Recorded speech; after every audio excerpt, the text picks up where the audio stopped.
Hello and welcome to the home of profitable high probability trading. My name is Tim and I'm one of the traders here at the live trade room, and we're about to trade the US Open fully live and interactive. Okay, so for those of you who are interested in learning how to trade the financial markets with a high degree of knowledge and understanding, and an ability to make consistent and also disciplined trading decisions, then we can certainly help you with that. So do go to our website for more information, www.thelivetraderoom.com, and we'll be there's a chat function there as well, so you're very welcome to connect with us through our website. And we offer traders just a vast range of products and services, all designed to inform you as much as you can in trading these financial markets, and all of these are available at very, very low cost. So, sorry, let me take that back.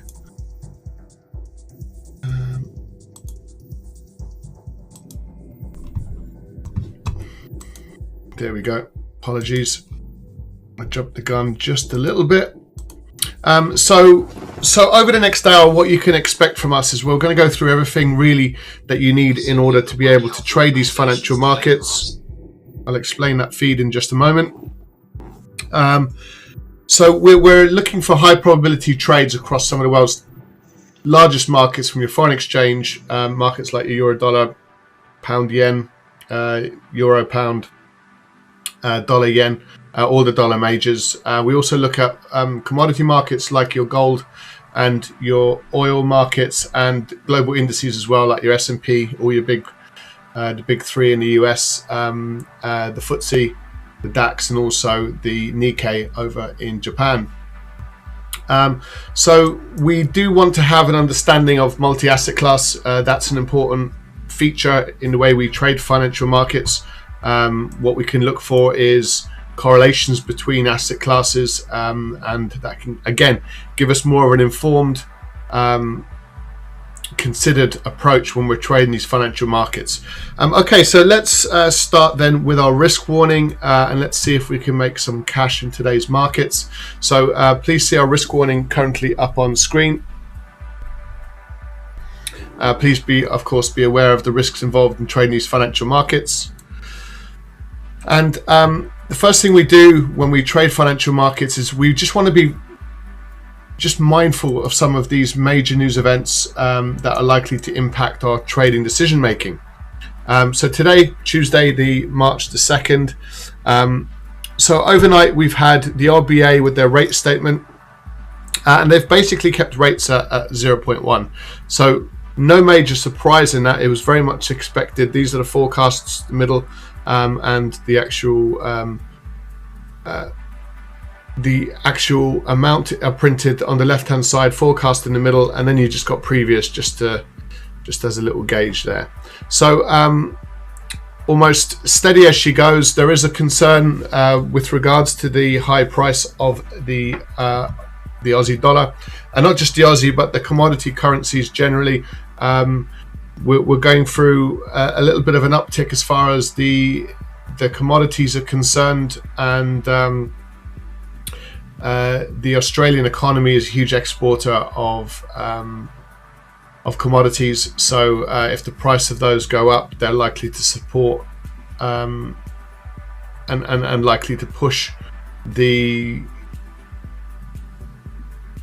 price for the Aussie dollar higher, and that's generally what we're seeing. So we'll look carefully now in just a moment at the commodity currencies, because they might give us some interesting opportunities in the coming, not just today, but in the coming days. What else do we have to deal with? As you can see, not a huge amount really in today's market. We've had some unemployment data coming out of Spain and Germany. Both slightly worse than perhaps anticipated, but not a very significant event. And we'll look at tomorrow's events on tomorrow's session. So we've got actually quite an interesting day tomorrow. We'll have the budget coming out impacting the British pound. We'll have crude oil inventories. So it could be an interesting day in tomorrow's markets. So really nothing beyond the macro events, the increasing yield pressures, the discussions around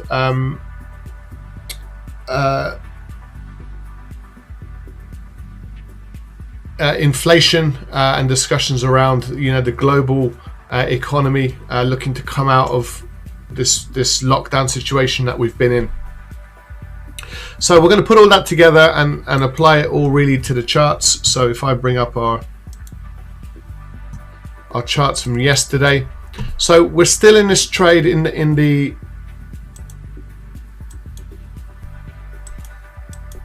so we're still in this trade from yesterday, the dollar yen. So we were getting in as a break of these highs. We've only been grinding higher, but that's fine.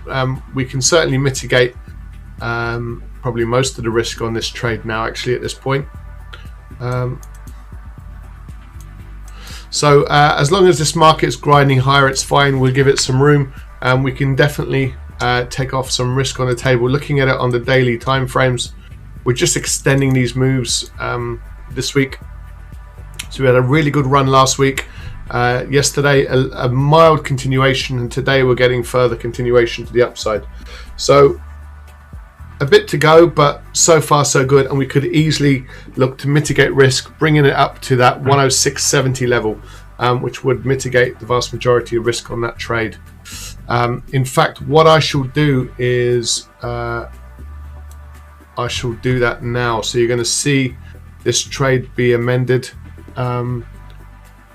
So we can take the low, which is the 106.70. Let's 2 pip spread. So we always want to mitigate the risk on that. So we never put our stop loss exactly on the low. If I can just get this up on screen.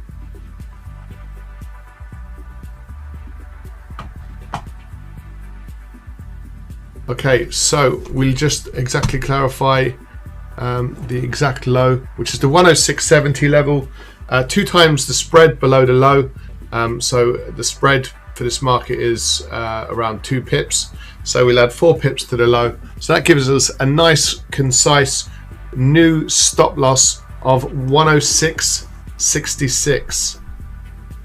106.66. So we're taking 32 pips off that trade.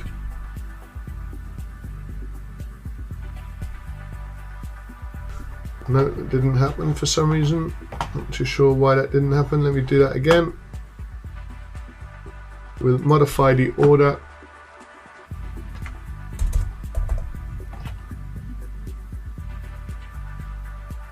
Okay, so now you can see that our stop losses has pushed further to the upside as this market is hopefully continuing higher. So we've taken away the vast majority of the risk on that trade. So far so good. Now let's see what other opportunities we have. So there could be an opportunity in this trade here, and we'll see how it's there is a 100 period moving average in here. If I'm just going to add this indicator. So we don't use many indicators when we trade. We do use a lot of sort of horizontal levels of support and resistance. And we use average true range occasionally. But on the daily time frames, it is important to just take note of some of the major moving averages. We'll just change it to... So this is the 100 period moving average, which is quite an important level.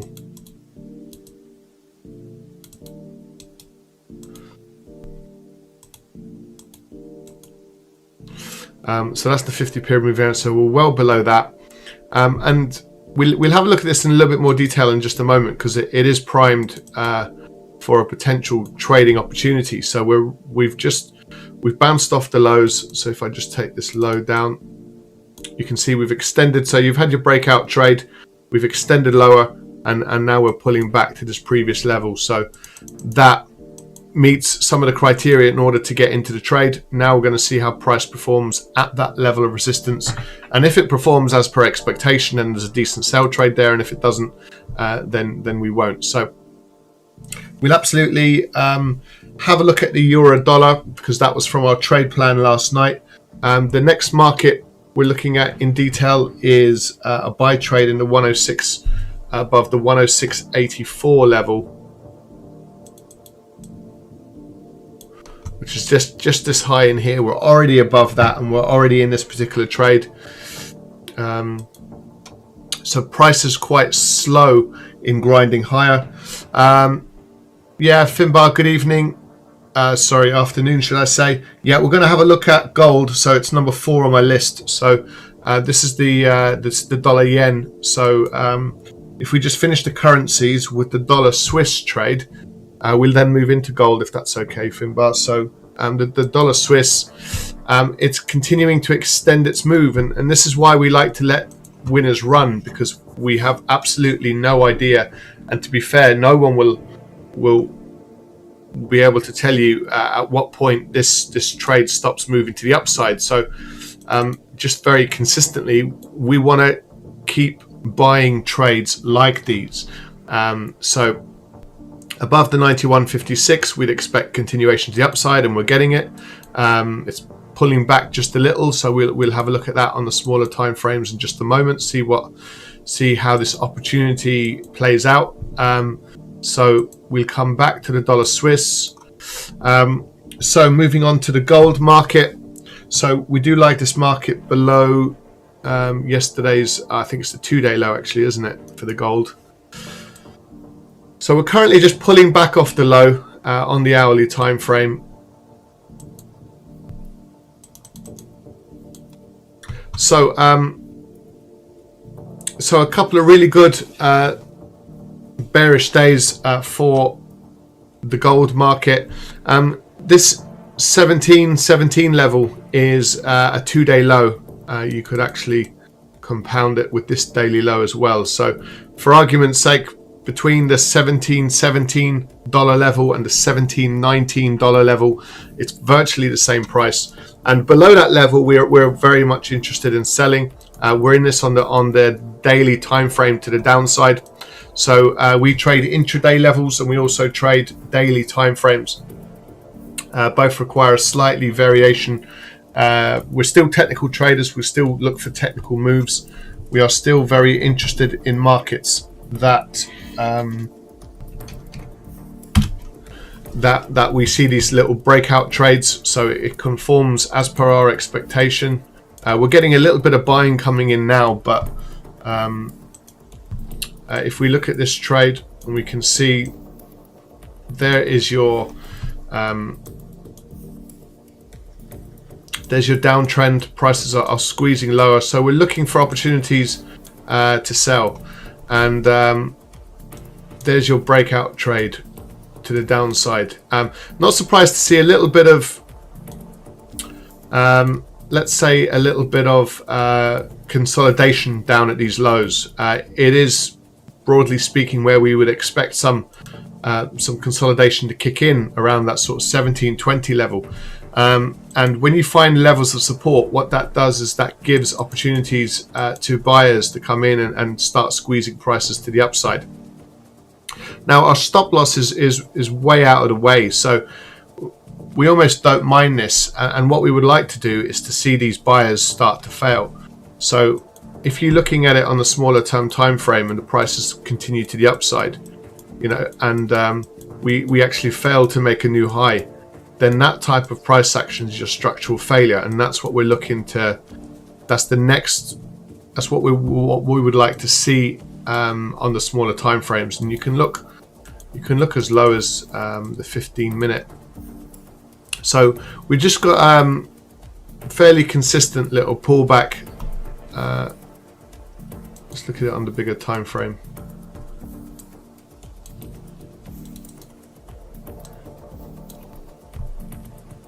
So here's your no-brainer sort of sell trade from yesterday, the 1760.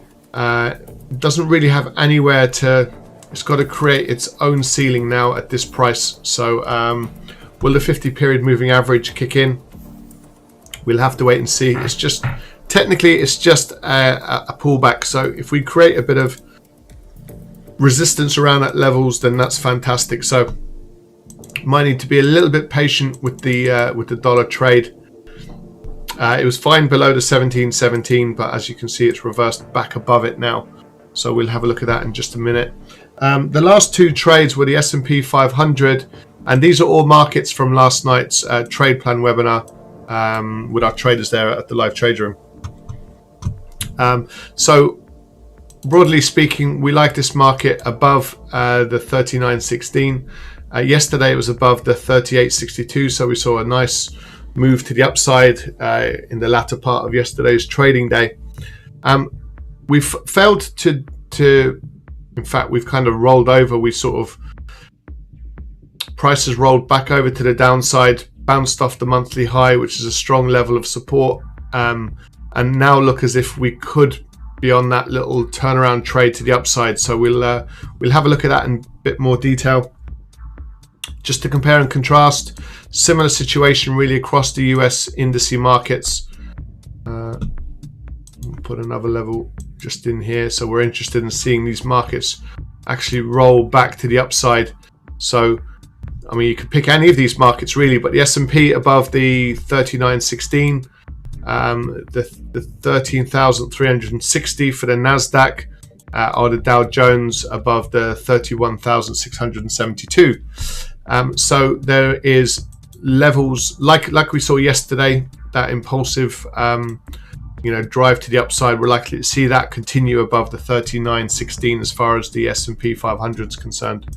And the last market that was of interest to us is a break above yesterday's high. So we had the 66.10.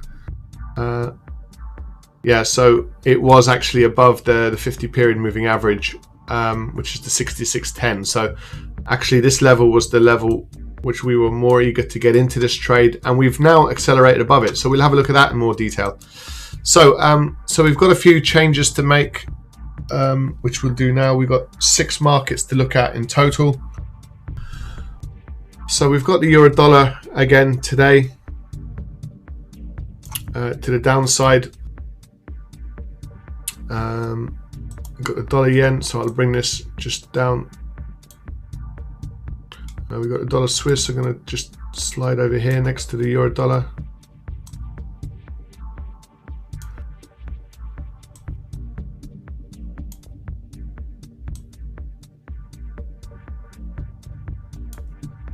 I forgot to mention, we've got this, when we trade financial markets, we get live updates, and we've got a new Squawk service as well, which some of you may be interested in, and it'll just give you sort of live updates of major news announcements, and you'll hear it. I think I muted it there just a moment ago, but we'll be getting live updates through the feed, certainly once we're set up and we'll have a little bit of sort of live interaction, and we'll be able to just hear what's going on in these markets. It does play an important role when you are trading, especially if you're spending a lot of time in front of the screens. Having a live update is actually quite a useful thing. And we'll have the link and things like that available in this broadcast probably tomorrow, I think.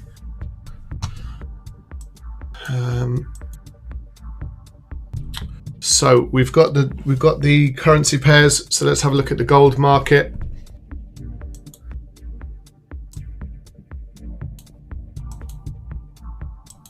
Okay, and the last two are the S&P 500. We put the S&P just over in here. And the last market is the FTSE.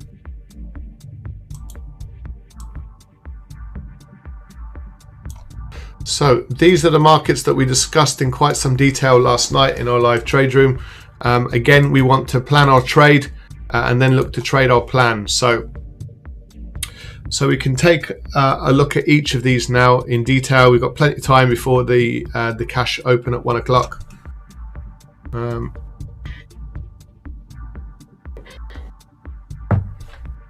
So let's prepare for those moves. And this is really the key. It's about that ability to be prepared for the move before they happen. So we talk about levels.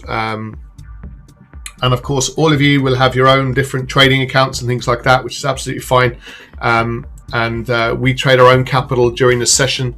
So, if you want to sort of see how we trade consistently with a high degree of discipline in what we do, then hopefully you can pick up some really good traits and approaches with these markets.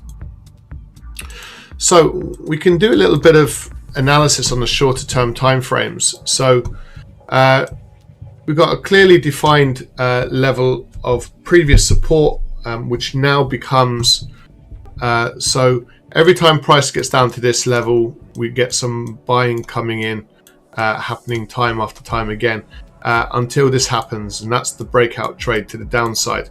So eventually these prices actually do get lower and they create a low. So all we've seen really so far today is just a really strong pullback of that low.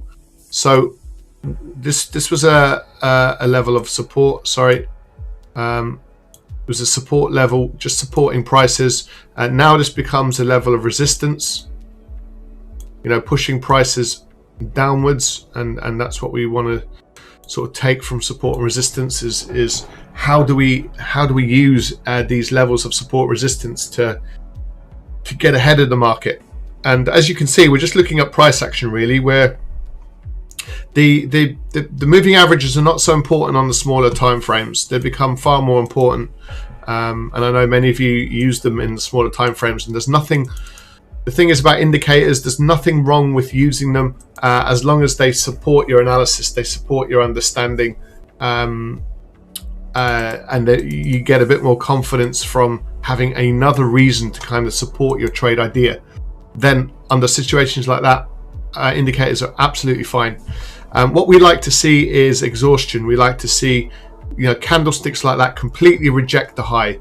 So this represents on daily time frames multiple rejections of that high. So if you look at the chart, it'll make a high, it'll fail to make new highs, and it'll start to do this all the way down. So that's what you will see on the smaller term time frames. But and that's why that 2150 level was the all important sort of sell trade from last Friday. So we make these lows, buyers come in, try to push prices higher, and they do it on multiple occasions. And now we're just back at this level here. So it's still a very important level. One thing to keep an eye on is the correlation between the dollar also and the S&P 500. So if you know that markets are either risk on, risk off, that can kind of guide you a little bit, and we spend a lot of time looking at correlations and trying to get on side with those correlations as best we can. So the S&P 500, we opened when the markets opened last night. There was some strong selling, and now we've kind of reversed probably 70-80% of that. So really the opportunity to still buy this trade still exists. So for argument's sake, and you can look across the board, you'd be looking for buying opportunities at this stage. So it's a little bit on the neutral side, but with a bullish bias. If you disagree with that, feel free to post it into the chat box. Do let me know what you think. It looks like these sell trades are sort of unwinding, and that's really what we want to determine. We want to see the commitment of others. So when we look at price charts, we want to see, how much commitment is there behind this market. Yesterday, quite significant commitment. Today, in terms of the sellers, are they selling this market with conviction? The answer is no. So the question then now arrives, is it likely that the buyers are likely to take over? And the answer is yes, because we've had a bounce off the low. We've got a long wick. There's if we look at it on the smaller term time frames, there is these little mini structural failures. So we've bounced off the low. We attempt to make this kind of type of move, and we're just sort of unraveling this short term push to the downside. So we want to keep an eye on the psychology of these markets as well. They ebb and flow. So our potential buy trade above the 39.16 is a very real buying opportunity. It's the 39.17, isn't it? So Finbar, you're saying you're still learning to master the lower time frames. Yeah, you see, we take all of our trade selection ideas, the levels at which we're looking to enter in terms of daily highs and daily lows, and often the way that we calculate and manage risk. A lot of those decisions are taken from the daily time frames, so we understand at all times what's happening on that bigger time frame. And again, it just goes back to the commitment of others. So us buying the equity markets has got nothing to do with us actually thinking or even looking at the fundamentals and saying, right, well, there's no doubt this market will be at all-time highs in a couple of weeks' time. We don't look at markets like that. We're interested at any given moment who's in control of the market, and to do that, the best time frame to do that is actually on the daily time frames. And we take all of the decisions and we filter down from there. So if we got a buy trade above the 39.17, and we've determined that on the daily time frames, we'll then go down to the hourly and say, right, well, how's the hourly looking? So okay, we've made a high, we've pulled back. This level is our 39.17. So now we can say that this is a breakout trade above the 39. That's the type of trade we're looking to get into, the breakout trade above the 39.17. There was an opportunity for the pullback here, the 38.70. It's just a sort of a long-term level of support and resistance roughly within this level. So there was an opportunity to buy at a slightly lower level, but what this market needs to do is it needs to make that new high. That constitutes a breakout. We've had an accelerated move higher. We've had the pullback. So this is generally how markets work. They work in this fashion. So what I would do, and to try and answer your question really, or your statement, is that I'd still, especially when you're starting out, take a lot of your guidance from the bigger time frames, especially the daily time frame, and then apply your strategy lower down the time frames to you can go down to 5 minute if you need to. Probably stay away from the minute time frame unless you're really eager to get into it. At the minute time frame, you're up against all your automated trading bots and systems and things like that. So you might find it a little bit too volatile to get a comprehensive handle, but certainly 5 minutes, prices touch levels and they bounce off them, and there's a bit of volatility coming in. You can see it on the 5 minute price chart. Most of our decisions are probably taken on the 15 minute, and it just takes a little bit of time to get used to. There's no, it's all about interpretation and trade ideas and what you would expect to see and how you would expect these markets to perform. So the trade really, once you have the breakout trade, so this is your breakout trade, prices push to the upside, they pull back, so this is your pullback trade, and this is your next breakout trade. So you're hopefully in control of your decision making. You know exactly what you're wanting to do in advance of these moves occurring, and you know what type of trade you're getting into. So it is really about being as informed as you can when you trade, and you know, we have a certain trade idea, so it might be risk on, risk off. It might be you know, a commodity trade idea. Commodity prices are pushing higher.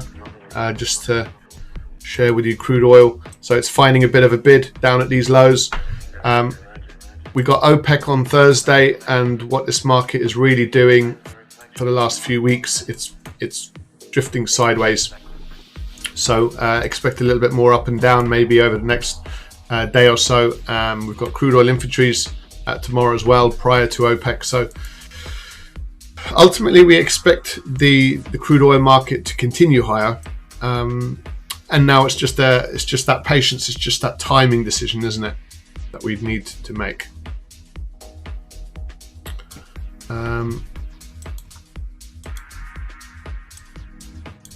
So let's prepare these moves then.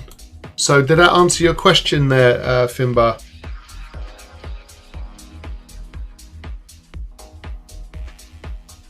So you were thinking of gold? Yeah, when you saw the pullback trade this morning, absolutely. Yeah. So it still is a pullback off the low. So I suppose technically this is just the pullback. We've made a new low and we've pulled back, but it has a problem in terms of what levels does this market pull back to. There's you look for previous lows on the way up and highs on the way down. So this is a previous low. We've already broken above this one.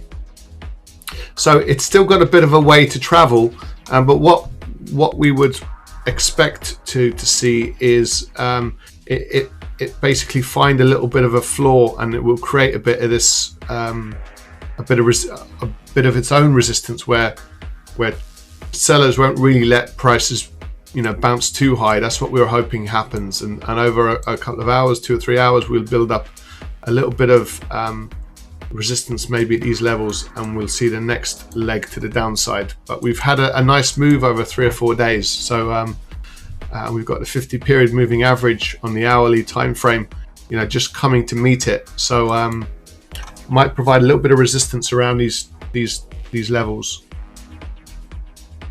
Yeah, so a 50 EMA floor. You were thinking it's just as prices are pushing higher, you're looking for a ceiling to be created where prices can't break above it. Because we're looking for some sell trades. So you'd be looking for floors with buy trades, unless they break those floors. So it's constantly interchangeable between floors and ceilings. So I appreciate it can get a bit confusing, but we're looking to sell this market. So we want to create a ceiling. We want to create a situation where, if you can imagine a visual ceiling just put across there, where prices, keep bouncing off every time. That's your ceiling, and that's really what you want. Because when you break this low, when you break that low, then this is your new stop loss. So we're constantly looking at floors and ceilings to mitigate risk and to book in profit and things like that. Okay, so that's gold. So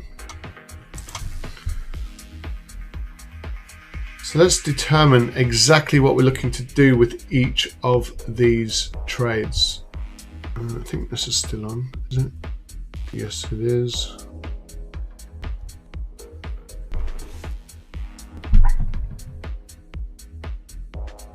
So pullback, so would be a good intraday short for gold. Yes, but we need that ceiling to be created. That's the thing that we need first, and we don't know. Will that be at the 1730 level? Will it be at the 1740, 17? We don't know. At the moment, it's just pulling back off the low. So we don't really have much to deal with unless we start pushing back up to the 1750, and it very well may pull back all the way to there. But then you're looking at the 1814 before you can place a stop loss. So and that's the problem, you see. If you get into these moves, and I appreciate you already booked in a really good profitable trade in this market already, so very well done with that one. But when you get a nice sizable move, we can't be too surprised if we get a bit of reversal price action, which is what we've seen. We wanted this market to stay below the 1717, and that failed to happen. So let's see what we're looking for. So we're looking for the euro dollar to continue its move to the downside, and it's just bouncing off those lows. So this is looking like a really strong rejection to the downside. So we're getting that quite strong move. This is the 100 period moving average. This is a previous low. So a really strong level of resistance in here. Let's look at it on the hourly. There's some comments here from Elizabeth Warren saying it could be an error to extend banks' capital exemptions. Okay, those are just those market updates where you get politicians, and sometimes you can be watching charts and you can see a significant amount of volatility, and it's off the back of perhaps a statement made by a politician somewhere.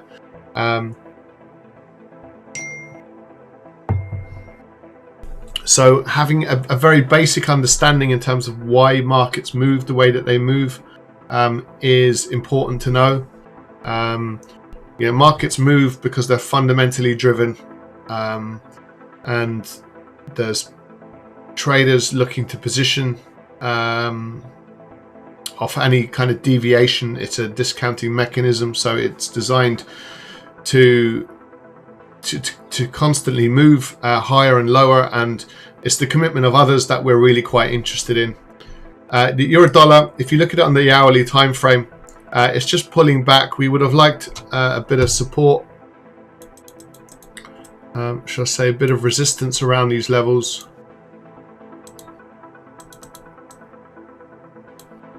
So we'd like this market to be held up if we could around the 2037 level high. So we're still 10 minutes away from the open.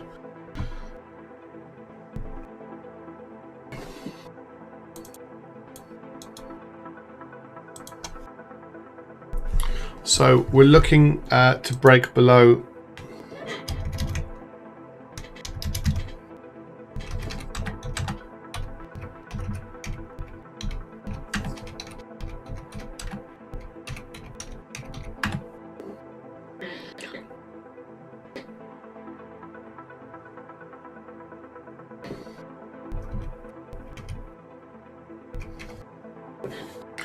Okay, so we're looking for a pullback trade around the 2035.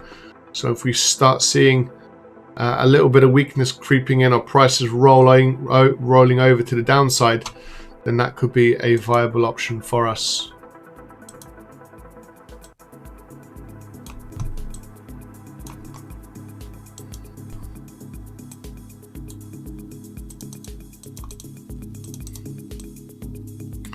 So I'll put this level in here. Craig Kaplan tweeting that President Biden speaks by phone to Senate Democrats during their weekly lunch today, ahead of this week's Senate floor debate on the House. On the House passed $1.9 trillion COVID-19 relief bill. That's Craig Kaplan, the C-SPAN, saying President Biden speaks by phone today to Senate Democrats at their weekly lunch. That's ahead of this week's Senate floor debate on the House passed $1.9 trillion COVID-19 relief bill.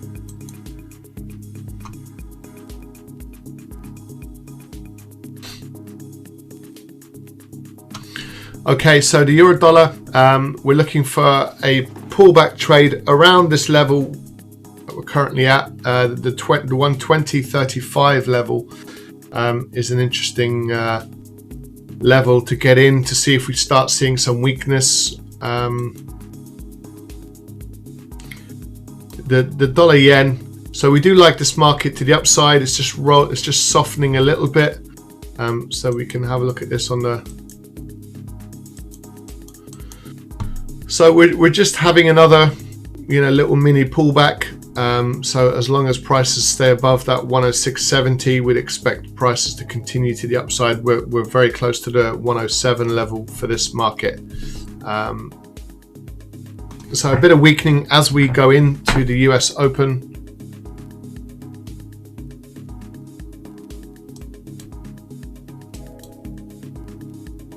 So. And just a heads up that Elizabeth Warren will be on CNBC Squawk Box at 8 AM Eastern Time, so at the top of the hour. That's ahead of Elizabeth Warren unveiling proposal for a wealth tax on ultra millionaires as rich Americans see gain during the pandemic. Okay, so Elizabeth Warren and Bernie Sanders proposing a 3% wealth tax on billionaires, so I'm sure we'll be hearing from her at the top of the hour on Squawk Box CNBC. Okay, so something like that is really quite significant. A wealth tax, a 3% wealth tax for millionaires and billionaires, of course, in the US. So that's quite an important decision, because there's this trickle-down economics idea that if you pump a lot of cash into a system and you make a lot of capital available to wealthy people, that they'll do really good things with it, and they'll put it into grassroots and employ more people, and the funds will trickle through, which is the case, to be fair. It does work to a certain degree, but it also makes the ultra wealthy even more wealthier, and that inequality will just continue to increase. So therein lies some of the difficulties with that trickle-down economics that we hear about all the time. And putting a wealth tax, it was often a bit of a no-go area for many countries around the world. And the fact that this COVID situation has come so close to, we're still coming out at the back end of a financial crisis, the credit crunch in 2008, and the consequences of that are still being felt, because we're still in, massive period and cycles of quantitative easing, and we have been ever since 2008. So we've never really kind of fully come out the other end, and now we've had to deal with this crisis. There's been even more capital injected into the system, and of course it continues to make the wealthy much richer. But the thing is, it's not necessarily fixing structurally. It's not fixing anything. So there's still mass unemployment. Wages are kept down. They're suppressed, and people are not really getting wealthier, and they're finding it more difficult to get on the property market, and all these sorts of real issues for society to have to address. So putting a wealth tax, which was frowned upon, of course, those politicians that are making these decisions regarding a wealth tax are also very, very wealthy people. So that it's like, do they want to tax themselves? Of course they don't. But putting that forward could be a bit of a game changer in the US to a certain degree. A lot of people, there's this conservative drive. There is this real concern with the left. It's a leftist move to tax the wealthy. I think there's a fair argument for that really now at this stage. But what a lot of arguments to taxing wealth is that the wealth can be taken elsewhere. So really, you'll be taxing nothing. So you're relying on social responsibility and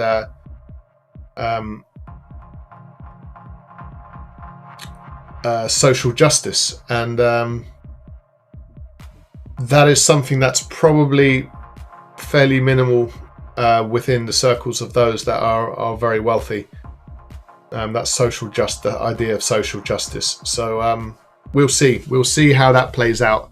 We'll see if some wealth starts to leave the US. Maybe the percentage is so low that it's, maybe the ultra rich are happy to pay an extra 3%. We shall see. I'm sure the Republicans will lose their mind over this, but we'll see what comes of it. Okay, so the euro dollar, the dollar yen, the dollar Swiss is continuing its move to the upside. So let's have a look at this. Let's see where we're at. So really we want a corrective move. Is a move back to 91.54. Is it prominent enough? It's not really, is it? So, if you want a corrective move, it's still back. A piece here from the IMF. So the IMF warning Europe firms need equity to save 15 million jobs. So the IMF saying European governments must help businesses boost their equity or face a wave of bankruptcies and employment that could cost 15 million jobs, according to analysis by the IMF. That's the next worry, isn't it? How many businesses will be able to survive? So this market has taken a really strong move to the upside, followed by a strong pullback. We've seen that extended move to the upside. So now we're looking for the pullback trade. And again, it can be a floor, waiting for a floor to be created. So when it comes back, it creates, or we can pull back to in between the 9100 and the 9080 level. So will we get that move? The floor, because the market's pushing to the upside, we might get an opportunity to look at this level here and suggest, right, well, now we're getting that structural failure. There's your potential buy trade, and let's see if we make new highs. So it's just waiting for that floor to be created. So can't really do much with it really at this extended high.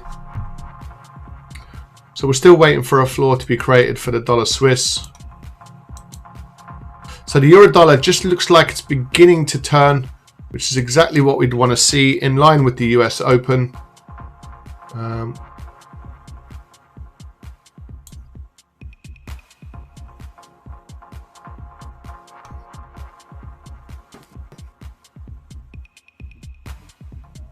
So we'll just keep a close eye on this little bit of price action here. Gold. It's quite a straightforward one. We're just looking for structural failures to the downside for this trade.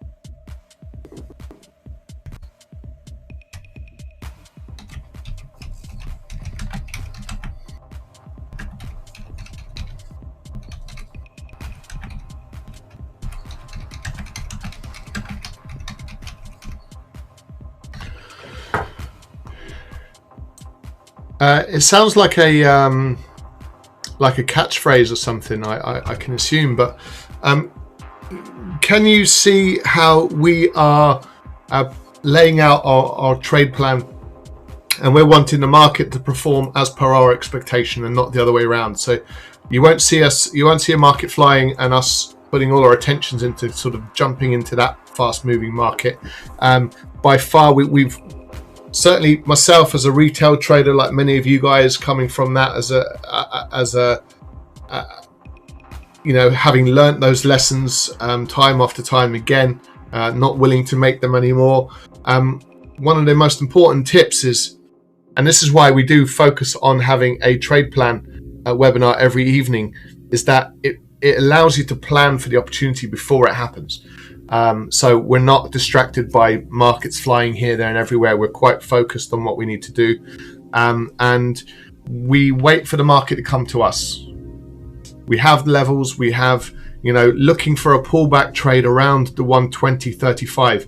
This market doesn't have to respond to that. It could fly back up to the 2050 level, the 2100. It could do whatever it wants.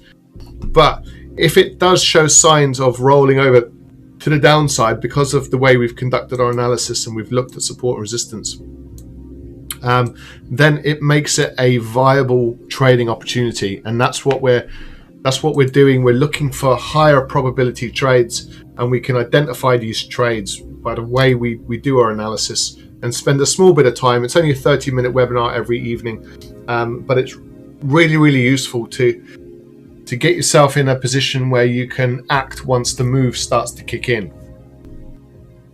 And that's really what trading is all about for us as traders. So I'll put this down here at the bottom. So we're waiting for a structural failure to the downside. At the moment, the gold market is pushing in the opposite direction, which is fine.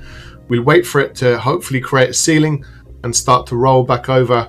And at that point, we might get a viable trading opportunity. So we can see the FTSE market just continuing to just tick higher.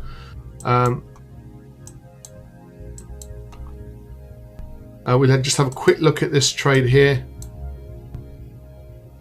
That's the hourly. So we're still seeing this little. In fact, on the hourly time frame, it's just the pullback off the low.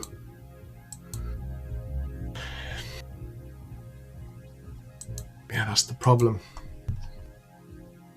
We really want to see the market fail to make a new low and then start to reverse. So that's your high probability trade. Mind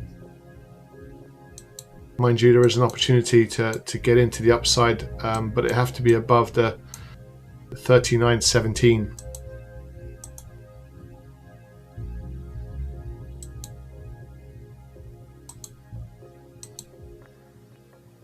So let's switch this to the daily time frame.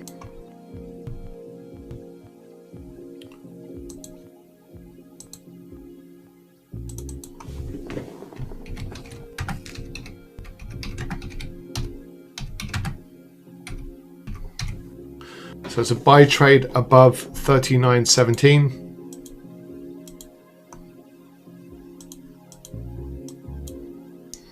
And we're a little bit off that level. So the last one is the FTSE trade. So breakout buy trade above the 66.92 with a stop loss. So that was a previous potential opportunity. So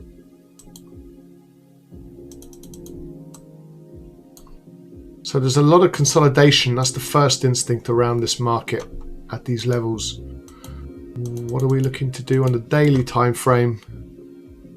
Yeah, so it's the 66.10. The prices are now at the 66.20.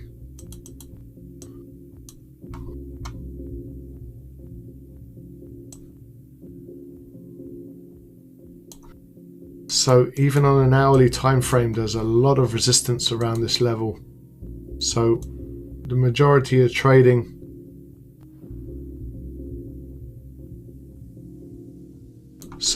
from the 18th of Feb to this, what are we, the 2nd of March,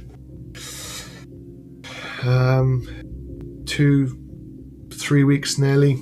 The vast majority of price action has been sideways. Yes, we are at the top of the upper levels like we have been previous times before, but it's really trading inside this range. A little sort of break higher at one point, a little break lower, but broadly speaking, you know, if we look at the average price really from the 18th of February to the 2nd of March, it's probably somewhere in like 65.90, 65.95, something like that. And it's just we're in that sort of little zone as things currently stand. So actually not such a great trade above that that 66.10 level. I can see why we were looking at it, because it was this little structural failure trade to the upside, but we're running into an awful lot of resistance around these levels, and you can mark it as that type of zone in there. So is there a level that can give us a slightly better opportunity?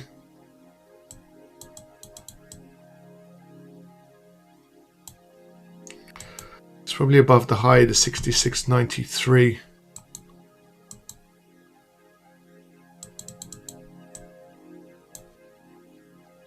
Yeah, it'd be tempting to break this high once more.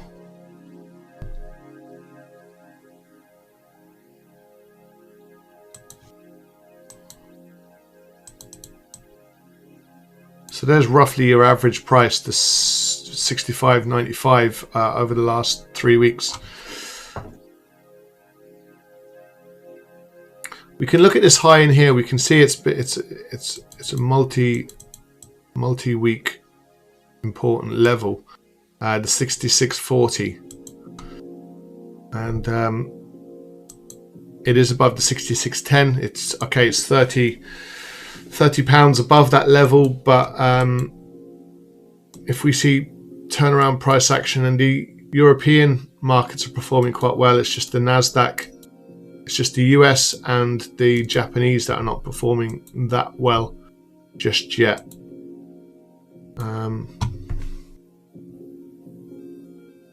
Okay, so I just want to see really the pound, just see where we're at with the pound dollar. So the pound had weakened against the dollar, and now the pound is just sort of rallying a little bit. We can see against the euro. So it's mildly strong against the euro, and then the yen. It's looked like it's becoming a little bit stronger, and that's likely to take a little bit of pressure off the FTSE to the upside. So it's certainly not a high probability trade to the upside, but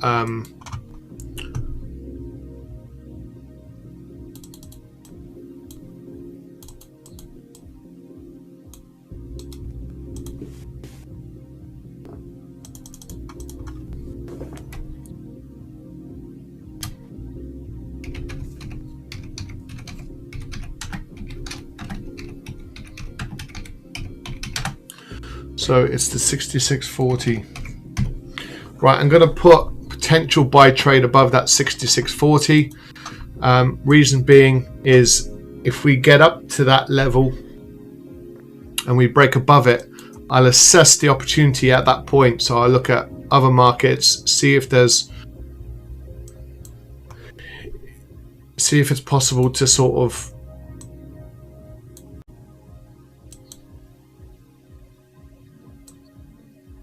make a slightly more coherent trading decision off the back of this price action.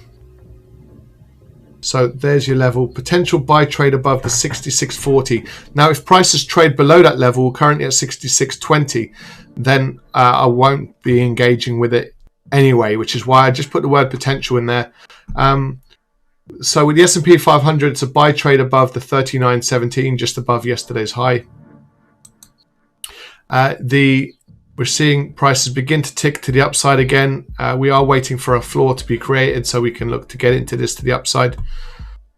We're in it on the... Just to see more people coming online for the US session, I am just going to quickly refresh the players. Your player should automatically refresh. If you'd like to hear me score at quarter past the hour, please do just refresh yours. Thank you. Okay, so the dollar Swiss, I mean, we're still in this to the upside on the daily time frame, so we're going to let this market run for as long as we possibly can. Yeah, the euro pound, you're looking for structural failure, sell trades.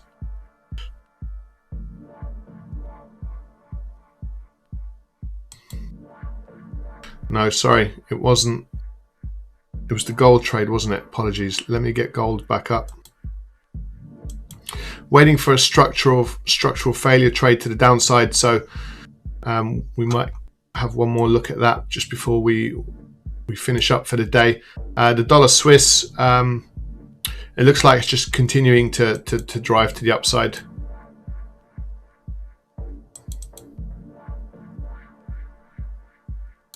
Okay.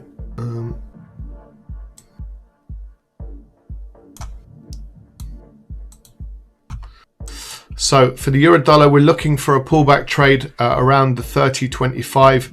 Now this is getting close to potentially looking for, this is your pullback trade we were talking about a little bit earlier. We're already in the dollar yen to the upside, so it's finding a little bit of a bid. So just doing a quick sound test here, following on from the players refreshing. Just moving into 15 minutes at the bottom of the hour, we get Canadian GDP for December and Q4.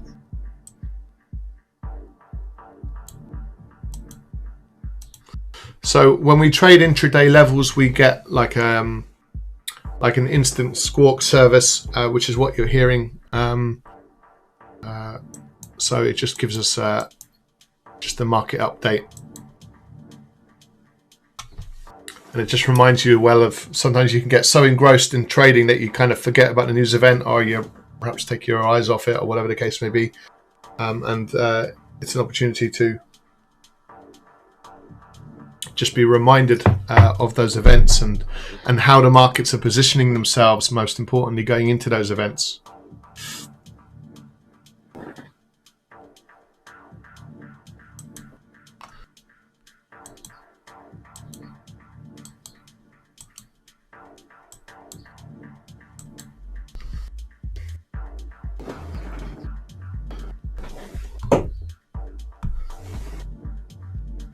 So will we get a move like we saw yesterday when the US markets open? We shall certainly wait and see. So the most interesting market really is the euro dollar.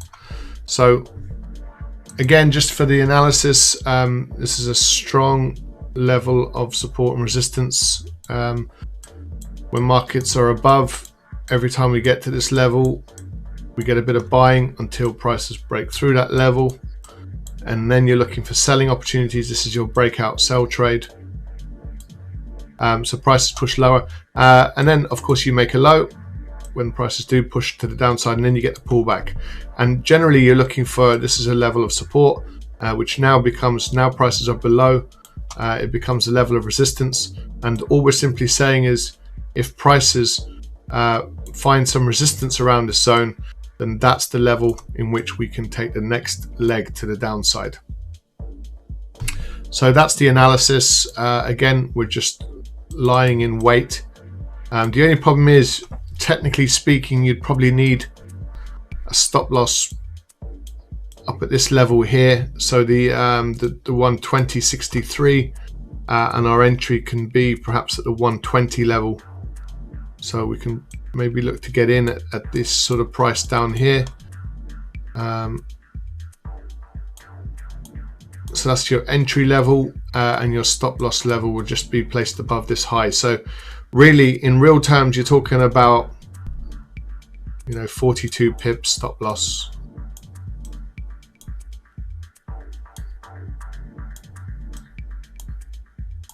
So that's what you're looking at in this trade. Can very easily see, a 40, 80, 120 pip move if the euro dollar really does take a move to the downside. So we can see there's plenty of room for this market to squeeze lower. But again, we want to see the close below the 120.23.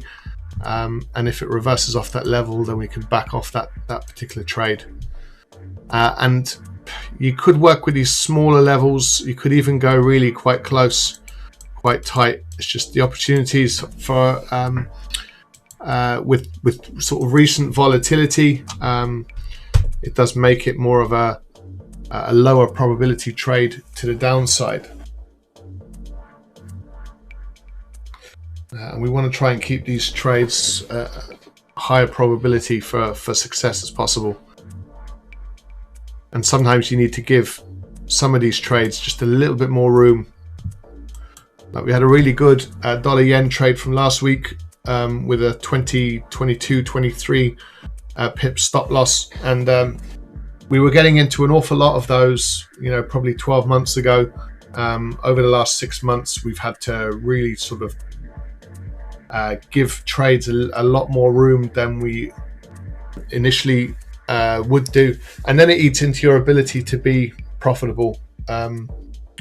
So if you have a 20 pip stop loss, market can move 40, 60, 80 pips in a day if you get the move. So you could be booking in 3, 4, 5 times your risk relatively quickly, relatively easily. And to 10 minutes to the bottom of the hour, we get Canadian GDP for Q4. Quarter-on-quarter annualized, we're looking for 7.5% on a prior 40.5%. The range 6.4 to 8%. For the GDP month-on-month for December, we're looking for 0.3% on a prior 0.7%. The range negative 0.3 to positive 0.5%. For the GDP year-on-year, we're looking for negative 3% on a prior negative 2.8%.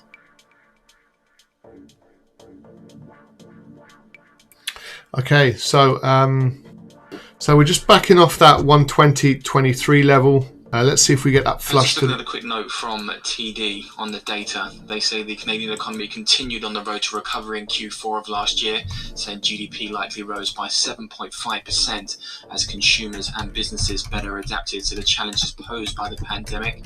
They say firms conducted more business online and households spent a record amount through e-commerce platforms. They say Canada's housing market continued to run red hot, with residential investments poised to advance 10% in Q4. They conclude, though, that surging caseloads and tougher restrictions likely weakened economic activity towards the end of the quarter, saying provinces are gradually easing restrictions and activity is picking up, though the emergence of more contagious COVID-19 variants and the slower than expected vaccine rollout could yet force further lockdown measures. They say the Canadian economy will be on a bumpy road ahead.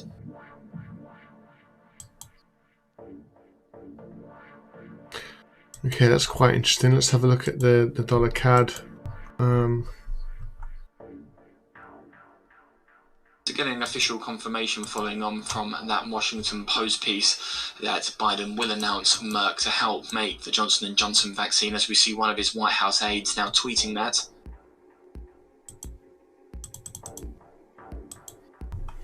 So broadly speaking, the vaccination rollout is performing really well.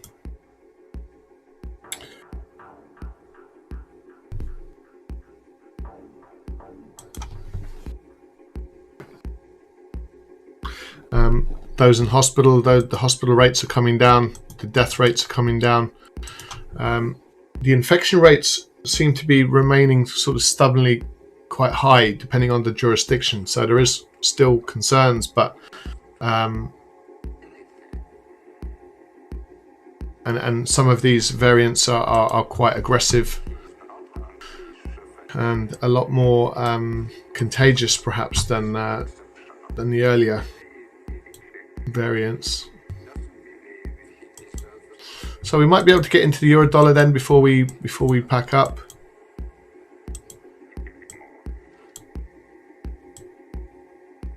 Yeah, it would be a stop loss, unfortunately, above that 120.63, and it'd be a bit clearer to see that level. Just this little high in here, looking at the previous low.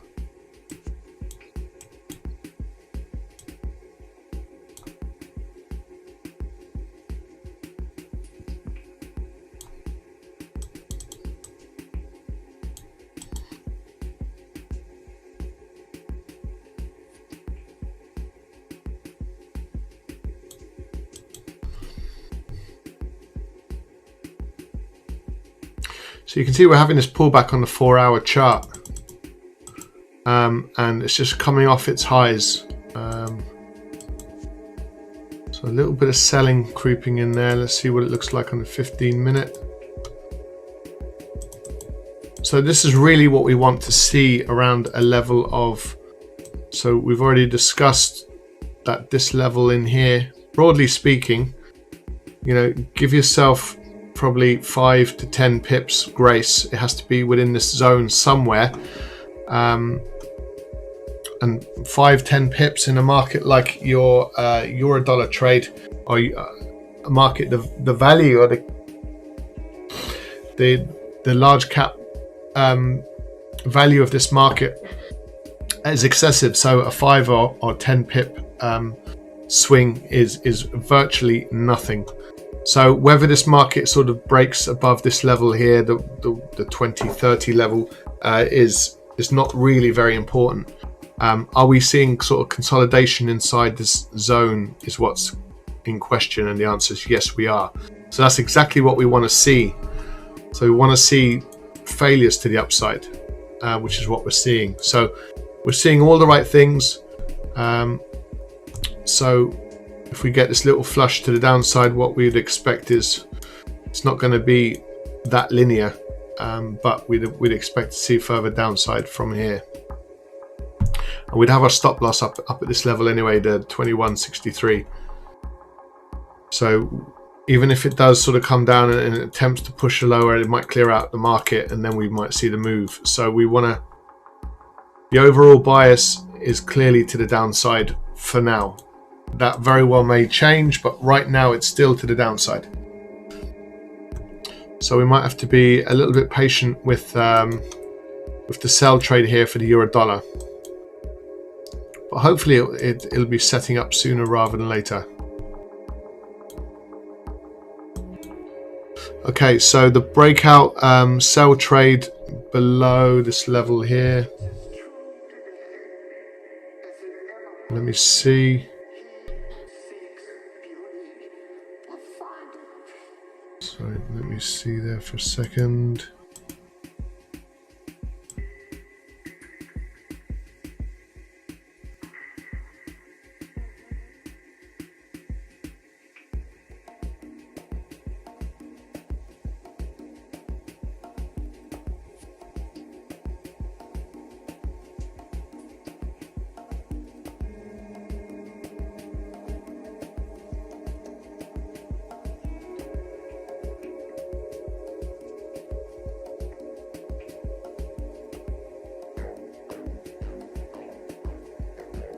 Okay, so moving into 3 minutes now for this Q4 data from Canada. GDP quarter-on-quarter annualized. We're looking for 7.5%. The range 6.4 to 8%.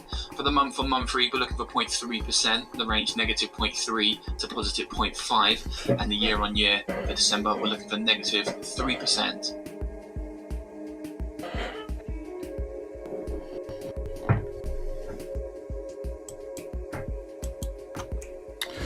So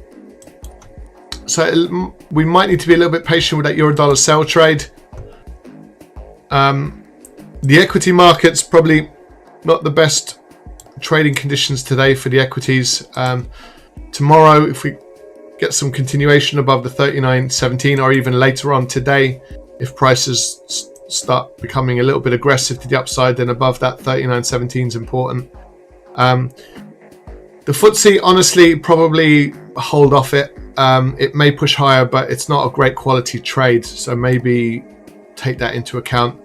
The dollar Swiss, it's on its way to the upside, so we're very close to these little momentum highs. So we either want a corrective move or we want a floor to be created.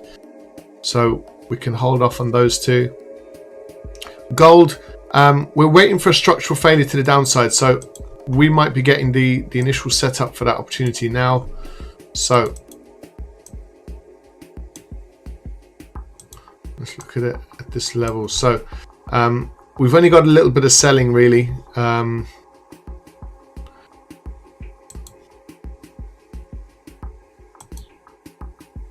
So it's kind of range bound in the last 3 hours. So let's have a look at this range. So okay, we've kind of closed above it. We didn't get the follow through, so we can still work with this level in here. So we've had the pullback, we've extended to the downside, we've tried to make another move higher, and okay, we've marginally just broken above it. But really, again, with a market the size of gold, so this market may get that move below the 17.26 to the downside. And that would tick our boxes for a sell trade in gold.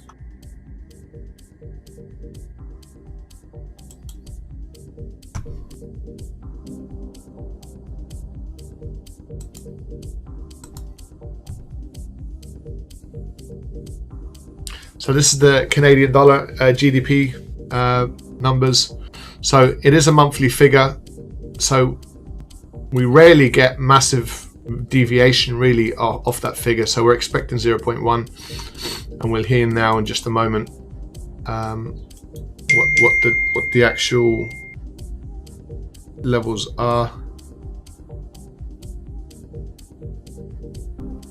So again, more relevant really if you're trading the dollar CAD.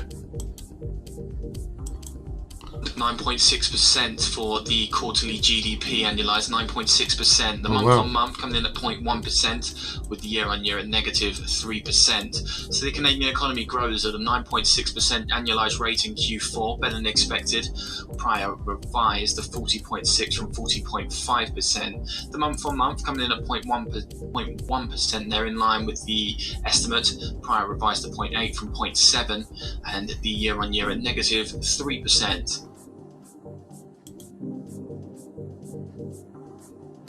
Okay, so came in line with expectations. It is a monthly figure. So if you look at the dollar CAD, you can see sort of very little reaction really. Okay, it's only out a few minutes, but the dollar is actually strengthening marginally, but not a great opportunity. In the City YouGov 1 year ahead UK inflation expectations 2.9% in February. That's down from 3.3% in January. Okay, so look, we do need to pack up there. We're close to potentially a selling opportunity below 1726, and below the 2020 level in the euro dollar. A couple of opportunities there to keep a close eye on for. If we get into any of these trades, we'll be looking to make those amendments. The 5 to 10 year household inflation expectation post them back as well, 3.3%. Sorry, post them through our signal service as well, so you can. Those of you that follow our trades can. We'll see those updates on those markets if we decide to get into them. So on that note, thank you very much for joining us. Let me see if there's any further questions. If you do have any questions, feel free to post them into the chat box for us, and we'll get back to you on those. We're just trying to be a little bit patient. It looks like we might get a gold trade off in just a minute, so keep an eye on that. So unfortunately, we do need to pack it up there. But from everyone here at the live trade room, thank you very much for joining us. And we'll look forward to hopefully seeing you again tomorrow. So we're back again tomorrow at midday. So if you can join us, absolutely fantastic. And for more information about what we do with traders and how we try to help traders as much as we can, there's a whole range of products and services that may or may not be suitable for you. But just go to a website and have a look, www.thelivetraderoom.com, and we'll be happy to speak to you through the web platform if you have further questions. So on that note, enjoy the rest of your afternoon wherever you may be, or evening, and we'll look forward to seeing you again tomorrow at 12 noon. For everyone here, bye for now.